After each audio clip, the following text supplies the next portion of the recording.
It's time to talk about the Switch 2 games you need this Christmas. And I'm going to start off with one of the best AAA ports of the Switch 2 generation so far.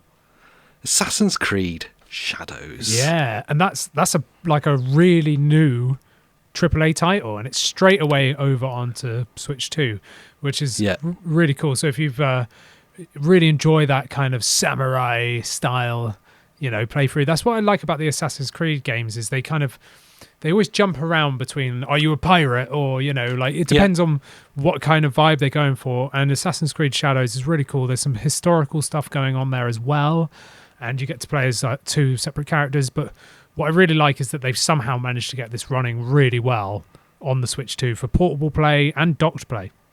Yeah, it's a great advert for what the Switch 2 is going to be capable of as we move forward, and also a really good advert for proper AAA optimization on a handheld console. It's phenomenal. It's there.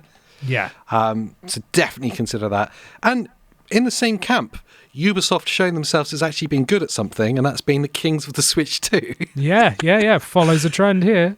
Yeah, which is, of course, Star Wars Outlaws. Oh, the game yes. everyone loves to hate for some reason. It's an awesome game. I don't know what's up with why it's so widely hated. Yeah, I think people didn't like it because you're not a Jedi. You're not this all-powerful being. You're literally just a scoundrel. You're just a nobody in the world of Star Wars. And you don't have any superpowers. You've got to sneak around a lot. You've got Nyx, your little pet, that you can get to go out and steal things for you. Personally, I've enjoyed this game since launch. I have a lot of fun with this game. The space, chases and fights and missions and stuff are amazing. You've got open world space where you can just go and explore and find stuff. And the same with its fully open world when you're on a planet too. There's so many side quests. The card game is so good, like the gambling game, which I've forgotten the name of it off the top of my head. But I just really enjoy this game. I find it a lot of fun. And with all the updates and stuff they've done since launch, it's even better for new players. And it runs phenomenally on the Switch. And if you're intrigued by it, there is a free demo on the eShop, which I highly recommend you play because it runs so impressively. Yeah, it looks beautiful. It runs solidly. I honestly, when it launched, I didn't think it was going to be possible to see this on Switch 2 hardware. I mean, I remember being at your house and trying to get it to run with eGPU setups and stuff off the Ally X, and how technical this game is, how demanding it can be on hardware. It shows how well optimized Ubisoft, the job they've done to get it running so well. They've done a remarkable job, and that's not easy to say about Ubisoft. So they really have stepped it up. It is impressive, and it's only actually got better. So if you're looking at reviews of this, all of those reviews were done at launch on Switch. Post that launch, they've done even more performance fix upgrades. So it's actually even better than reviewers are telling you. And they were all impressive reviews as well.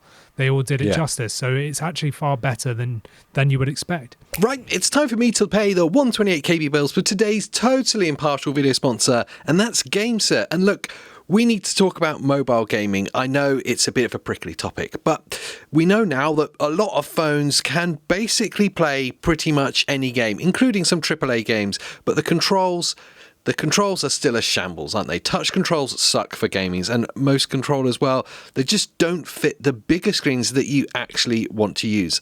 And that's where the GameSir G8 Plus MFI comes in.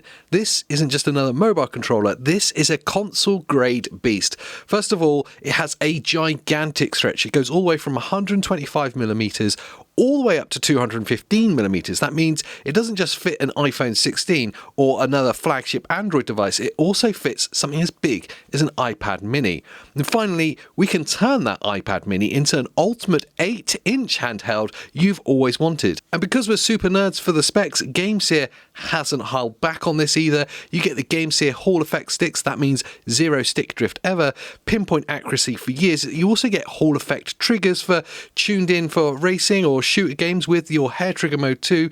You even get the asymmetrical vibration motors in the grips. That is very rare for a mobile controller, but it adds a level of immersion that we miss typically when we're moving over from console gaming. And the biggest thing about this device is the MFI, and that name really matters. That means it's officially Apple certified. You can plug this in with a movable USB-C port and it just works. No weird mapping apps, no Bluetooth lag. It's wired, low latency, plug and play heaven, and I love it for that. It's also got this gorgeous grey and white aesthetic, swappable faceplate, magnetic components and remappable back buttons. Honestly, if you want to turn your tablet or your phone into a genuine mobile console, then this is something you absolutely have to check out. Hit the link in the description to check out the GameSir G8 Plus MFI, and massive thanks to GameSir for sponsoring this video. The launch title, basically, is next. A launch title that blew everyone's minds. It's everyone's favourite benchmarking game, too, for PC. Yes. Cyberpunk, of course you know it's there. But beyond the fact that it's on Switch 2, and maybe you had it even as far back as the PS4 era, not just the fact that we've seen this game in its current beauty on Switch 2, but it also showcases one feature really well that a lot of other games haven't yet, especially first-party ones, and this mouse mode works really well on Cyberpunk. Yeah, launching with mouse mode I think was a brilliant move, and it's a perfect game for that. You know, a first-person shooter that is just made for mouse mode, and definitely don't overlook it. This game, I think they've done really well, CDPR, to incorporate every playstyle. So you've got gyro controls, you've got just classic controls, you've got like any way that you want to adapt this, you can in the settings. And equally, that mouse mode is the standout feature. I find it incredible. If possible, like if the game supports it, then you should definitely try it out, because for me it's a game changer. The accuracy level is through the roof versus using the joysticks on the Switch.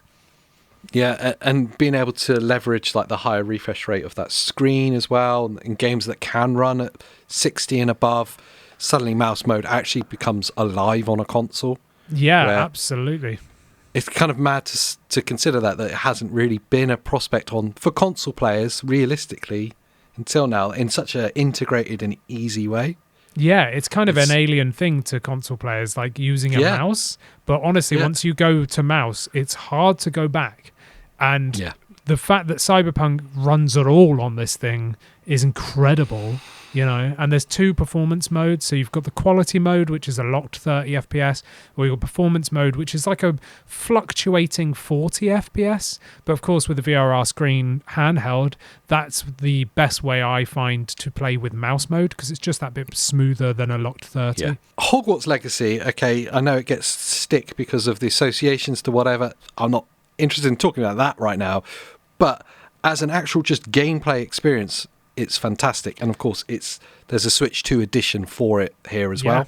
There is indeed. Yeah, you can either get it as an upgrade or you can just buy the Switch 2 version straight out.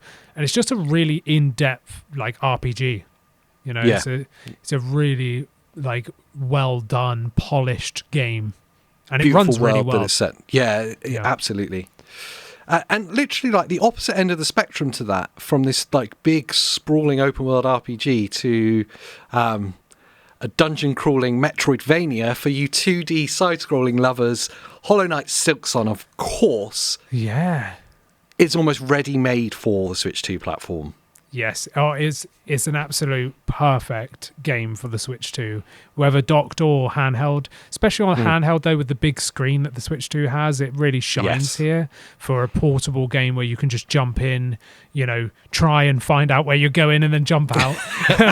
Because this game is very much, you're going to get lost a lot. Yep. You're probably going to die quite a lot. But if you can stomach that, then, you know, it is a very beautiful looking game. Yeah, it is beautiful, absolutely. Pokémon Z-A, okay, is here. It is a Switch 1 game technically, but is Switch 2 edition is there. If you're buying a Nintendo, you want to play Pokemon. Yeah. I think that's fair to say.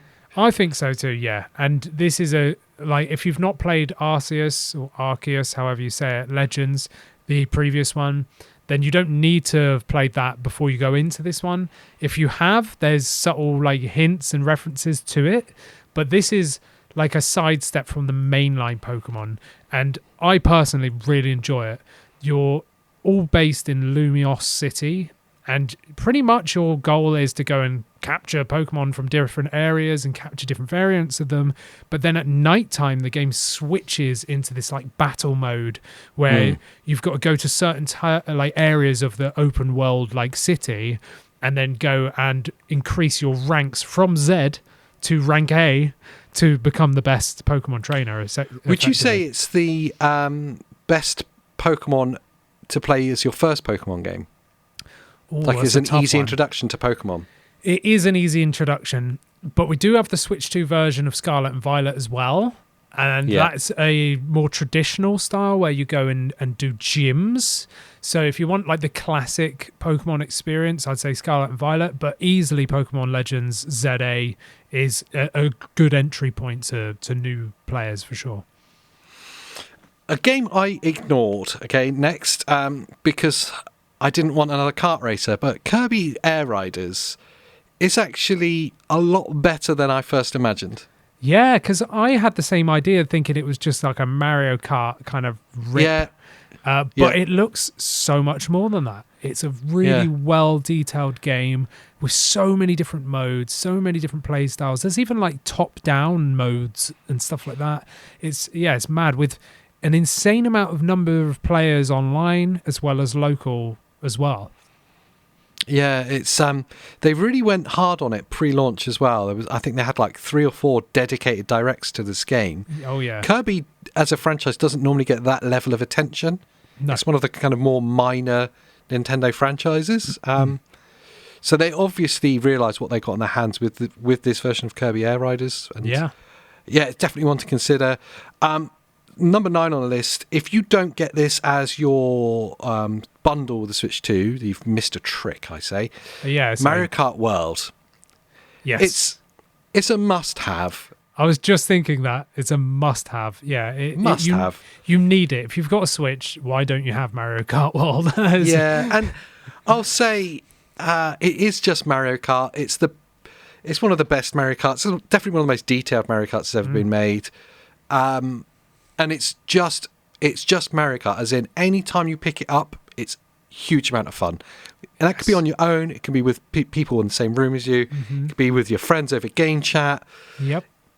It's the perfect Mario Kart in that sense, and I think it's a great addition to the franchise. Yeah, I think it's really good. I enjoy the open world area where you can go and find costumes and things like that. And even if you don't have any friends to play with, if you just go online, you're going to have so much fun because it's so chaotic, so hectic. The people on there are normally really good, and it just makes for a really fun experience with all 24 players on a match at once. It's just crazy. Wild. And it means that even it doesn't matter how skillful you are, you never know where you're going to place. It's not guaranteed that, if not overly good, that you're going to be last all the time. Like, it always seems to push and pull, so it makes it fun for everybody. And it is just a classic game, and they have just updated it as well recently to make it so that if you do have friends, you can just join a lobby specifically from your friends list, which is a new feature, which I think is really cool. So you can make like a private lobby just from your friends list, which is really cool. Yeah, it's really cool. It's a must-have. Donkey Kong Bananza is also a must-have, in my opinion. I agree. It's probably the best Switch 2 game still. Yeah, I mean, this is what it's difficult. Yeah, this is what I dubbed as my my Game of the Year, actually, in our Game of the Year podcast. So Donkey Kong Bananza, just purely based on how much fun I have with this game. It's so light-hearted, it's so colourful, it's something like engaging, like you just get sucked into this world. The level design is incredible. You can go any direction you want. There's so many collectibles, like the story's fun, the progression's good, it's challenging where it needs to be, and just the overall sense of fun, which I think of when I think of Nintendo and Nintendo Switch. This delivers it on every check mark. It's just a brilliant game. I think this is a must-have alongside Mario Kart World as well. Yeah, I'm totally with you on all that. It's the most fun I've had in a Switch 2 game, especially a single-player game. I just think it's absolutely phenomenal. It doesn't take itself seriously at all in any stretch, but it doesn't mean it's childish either. It is good all around. Absolutely, yeah. But from that end of the spectrum right through to the other end of the spectrum of Nintendo IPs is Metroid Prime 4. Yes. Beyond. Yeah, that's just out. It's only just out. You've probably seen all about it. This, for me, is the game that really turned me on to the idea of mouse mode being a thing. Absolutely, yeah, me too. You know, it's just revolutionizes how you play this game. Yeah, yeah. And it's also the first first proper game where we get to see the screen at 120 actually working locked, where we get to see outputs locked at 4K 60 if you wanted, like onto a TV. The performance of this game is an absolute marvel. It's a mind-blowing jobs. experience. Yeah. If you saw this running at 4K 60, you would be shocked to see that that's running off effectively a tablet, a low-powered tablet, you know, which is what the Switch 2 is. It's an incredible game. This game's, you know, a bit more doom and gloom. It's a bit more of an adult sort of take on it. There's a lot of backtracking, so like, you know, you'll get to a door, you can't progress yet because you haven't got the ability, so you'll go off in another direction, eventually find the ability, and then have to come back to open that. It's the first one since Prime 3 18 years ago, which is mad. They took like 8 years developing this game because they scrapped it initially and then redid it, but it's a phenomenal sci-fi first-person shooting adventure game. And it is really fun. You don't need to have played any of the previous ones. You can jump in with this, no problem. But yeah, just be aware it can be a little bit difficult if you want 100%, because there's a lot of hidden items and a lot of different abilities you've got to get. Yeah, if you're a completionist, you've got a lot of hours ahead of you. But it's accessible enough that you can just be a casual player and enjoy that Prime 4 experience. Absolutely, and they have added difficulty modes, so yes, I think that's really good because you can start on easy if you're new to the series and you don't really know where you're at, or you can start on normal, and then once you complete the game, then you can unlock the hard mode as well. Yeah, some cool things there. Finally, I want to finish it up with, if you're watching this in the new year and you've just picked up your Switch 2 in your January sales, there is an amazing game that's about to drop that you need to look forward to. February 27th. I can't even think. 27th. Is it really? There you go. Resident Evil 9 is coming to Switch 2 at launch. I know. I'm so hyped. And there's also a limited edition Switch 2 Pro controller as well, which looks really, really cool. There's also, if you've not played 7 and 8, there's a bundle coming as well. You can get all 3, isn't there? There is indeed. Yeah, you can get all 3, or you can buy them individually. Yeah. These games are incredible, obviously, if you're old enough to be playing them. Yeah. But yeah, it looks great. And we've just seen that Leon Kennedy is confirmed to be in this one as well. So Leon's back. And I'm just really excited for the fact that this is coming out day one, because on Switch 1, we saw so many games get delayed or not even be announced until 6 to 12 months after it had come out on the other consoles. And it was kind of frustrating. So to immediately see a game like this, which is a huge Capcom game, to be day one on all consoles on the same day, you know, that makes me really happy for the sort of future of Switch 2. I'm totally with you. It kind of rounds off this list really nicely with where we started, which is a hint at the future of what the Switch 2 could be. And it's these massive AAA experiences, maybe aimed at adults, alongside the amazing Nintendo IPs, which is for everyone. Like, it's truly like an all-encompassing console. 12 awesome games there to look forward to if you've just picked up your Switch 2. Or maybe you've had it since launch and you've only got 1 or 2 games. There's some more to consider there. Sometimes it's hard to remember everything that's out and you kind of need a bit of a nudge. Yeah, absolutely.